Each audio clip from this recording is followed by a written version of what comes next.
वैसे तो मैक्सिमम लोग स्ट्रेस को नेगेटिवली ही देखते हैं और नेगेटिवली ही जज करते हैं, लेकिन मैं स्ट्रेस को पॉजिटिवली भी जज करता हूँ। स्ट्रेस आपको मदद करता है टाइमली एंड एक्यूरेटली काम करने के लिए। स्ट्रेस आपको मदद करता है कॉम्पिटिटिव रहने के लिए। स्ट्रेस आपको मदद करता है प्रोडक्टिव रहने के लिए। स्ट्रेस आपको मदद करता है अलाइन रहने के लिए। स्ट्रेस आपको मदद करता है डिसिप्लिन रहने के लिए। बहुत सारे स्ट्रेस के फायदे हैं। जो भी इंडिविजुअल स्ट्रेस को समझ के उस स्ट्रेस को मैनेज करना जानता है, वही अपने स्ट्रेस को अच्छी तरीके से मैनेज करते हुए अपने आप को प्रोडक्टिव बनाने में भी सफल हो पाता है। लेकिन इसके अलावा स्ट्रेस बहुत ज़्यादा नेगेटिव इम्पैक्ट भी डालता है। स्ट्रेस आपके परफॉर्मेंस को हैम्पर करता है या आपके फुल पोटेंशियल को डेवलप करना नहीं देता है, और सबसे बड़ा भयंकर रूप लेता है जब ये आपके ऊपर हावी हो जाता है। ये आपको डिसबैलेंस कर देता है।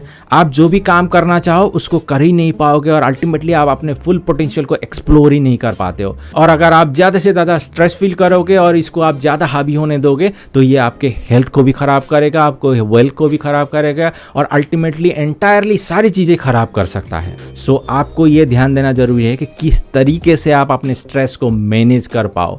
जब आप अपने स्ट्रेस को अच्छी तरीके से मैनेज करने में सफल हो पाओगे, देन उसकी पॉजिटिविटी को यूज करते हुए अपने आप को अलाइन रखने में आप सक्षम बन पाओगे। तो यहाँ पर सबसे बड़ा क्वेश्चन है कि क्या स्ट्रेस अच्छा है या बुरा है? मैं समझता हूँ कि स्ट्रेस ना तो अच्छा है ना तो बुरा है। दोज इंडिविजुअल्स, जो भी व्यक्ति अपने स्ट्रेस को अच्छी तरीके से मैनेज कर पाता है उसके लिए वो अच्छा है। जो भी व्यक्ति इसको मैनेज नहीं कर पाता है उसके लिए बुरा है। So you must need to learn कि किस तरीके से आप अपने स्ट्रेस को अच्छी तरीके से मैनेज करने में सफल हो पाते हो। वैसे स्ट्रेस मैनेजमेंट के ऊपर ऑलरेडी मैंने एक वीडियो बनाया हुआ है, how you can overcome your stress. इसका लिंक मैं आई बटन पे दे दूंगा, जरूर जाकर के इस वीडियो को देखें और अपने स्ट्रेस को मैनेज करने की कोशिश करें। बट इस वीडियो में मैं आपको बताने वाला हूँ what are the methods to manage your stress and maintain your productivity, increase your productivity at work। अपने काम में अपने स्ट्रेस को मैनेज करने के लिए आपको पहले यह ध्यान देना चाहिए, मैनेज योर एक्सपेक्टेशन। क्या आप क्लियर हो? आप जिसके साथ भी काम कर रहे हो आपके एक्सपेक्टेशंस क्या है क्या नहीं है? जिसके साथ भी आप काम कर रहे हो, आपके टीममेट्स, आपके सबऑर्डिनेट्स, आपके कोवर्कर, आपके कलीग, आपके वेंडर, आप जिसके साथ भी कोऑर्डिनेट कर रहे हो, जिस भी तरीके के आप इंटरेक्शन कर रहे हो, क्या आप अपने एक्सपेक्टेशन को लेकर क्लियर हो उन लोगों के सामने? इस चीज को आपको जरूर ध्यान देना चाहिए। जब आप उस चीज के लिए ध्यान दोगे और उसको पहले ही क्लियर करोगे, देन ऑब्वियसली आप अपने स्ट्रेस को मैनेज करने में सफल हो पाओगे। अगर आप इस चीज को इग्नोर करोगे देन ऑब्वियसली आप अपने अंदर ही स्ट्रेस को डेवलप करोगे, क्योंकि आप क्लियरिटी प्रोवाइड ही नहीं कर पा रहे हो अपने वेंडर को, अपने कलीग को, अपने सबऑर्डिनेट्स को। जब आपके साथ जो भी आपके टीममेट्स क्लियरिटी के साथ अपने मैसेज को वो एग्जीक्यूट करने की कोशिश करेंगे, देन वहां पर आप अच्छा रिजल्ट जनरेट करने में सक्षम हो पाओगे और आपके एक्सपेक्टेशन के अकॉर्डिंग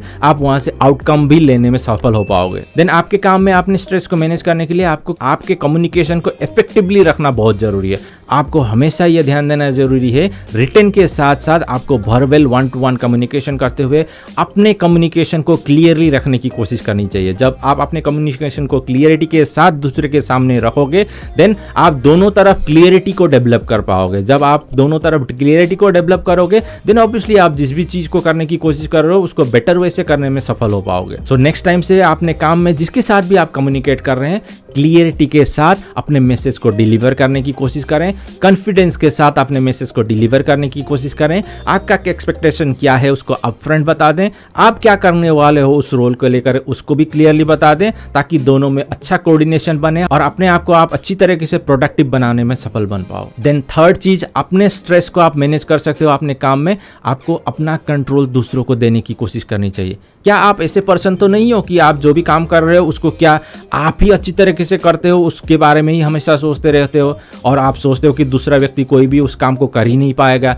या जिस तरीके से आप करते हो, जिस लेवल से आप करते हो, जितना प्रोडक्टिविटी आप वहां से जनरेट करते हो उतना दूसरा कोई अचीव ही नहीं कर पाएगा। इसके लिए क्या आप हमेशा आप जो भी काम कर रहे हो उसको खुद से तो करना नहीं पसंद करते हो? आपको उस चीज को पहले ही क्लियर करते हुए अपने अंदर उस चीज को झांकना जरूरी है। जब आप उस चीज को रिकॉग्नाइज कर पाओगे, देन ओनली आप दूसरों को भी उस चीज को जिस तरीके से आप कर रहे हो उसी तरीके से ट्रेन करने में सफल हो पाओगे। जब आप दूसरे व्यक्ति को भी, अपने टीममेट्स को या जिसके साथ भी आप काम कर रहे हो उसको भी आप जिस तरीके से करते हो उसी तरीके से गाइड करते हो, उनको क्लियरली माइनर से माइनर चीज़ों को भाई डिटेल देते हो उनको करने के लिए, उनको गाइड करोगे, देन डेफिनेटली वो भी आपकी तरह करने की कोशिश करेंगे और अल्टीमेटली एक समय में आपके जैसा ही करने में और आपसे अच्छा करने में भी वो सफल हो पाएंगे। देन अपने स्ट्रेस को अपने काम में और अपने लाइफ में भी मैनेज करने का अनदर वे है से नो टू प्रोक्रेस्टिनेशन। बहुत बार हम लोग बहुत सारे चीज़ों को इमीडिएटली नहीं करते हैं और उसको प्रोक्रेस्टिनेट करते रहते हैं। जब हम बहुत सारी चीज़ें को प्रोक्रेस्टिनेट करते करते वहाँ पर छोड़ देते हैं, देन अल्टीमेटली एक समय ऐसा आएगा बहुत सारे काम इकट्ठा हो जाएंगे और अल्टीमेटली आप उस चीज़ के ऊपर ज़्यादा स्ट्रेस करने लगोगे। उस स्ट्रेस को डेवलप करते हुए अपने वर्क लाइफ बैलेंस को आप डिसबैलेंस करोगे और अच्छी तरीके से आप स्ट्रेस को मैनेज नहीं कर पाओगे। देन नेक्स्ट वे होता है अपने स्ट्रेस को अपने काम में और किसी भी पर्सनल लाइफ में भी यूज करने का, which is address problem immediately if they arise. कोई भी प्रॉब्लम आपके लाइफ में या अपने काम में अराइज हो रहा है उसको इमीडिएटली सोल्व करने की कोशिश करें। जब आप किसी भी प्रॉब्लम को एड्रेस करोगे इमीडिएटली, देन आप उसके ऊपर ज़्यादा थॉट प्रोवाइड करने में सफल हो पाओगे। लेकिन अगर आप उसी प्रॉब्लम को आप इग्नोर करते हुए आप उसको रिजेक्ट कर दोगे, देन अल्टीमेटली वही प्रॉब्लम आपके लिए एक ऑब्स्ट्रगल बन जाएगा, आपके लिए हर्डल बन जाएगा और अल्टीमेटली आप उसको नहीं कर पाओगे और अपने अंदर उस स्ट्रेस को डेवलप करोगे। सो अपने स्ट्रेस को मैनेज करने का सबसे सही तरीका रहता है जो भी प्रॉब्लम आए उसको इमीडिएटली सोल्व करते हुए आगे बढ़ते रहने की कोशिश करें। देन बहुत बार आपको ना कहने की आदत को भी डेवलप करने की कोशिश करनी चाहिए। ऐसा नहीं कि एक इंडिविजुअल सारा कुछ करने में सफल हो पाता है।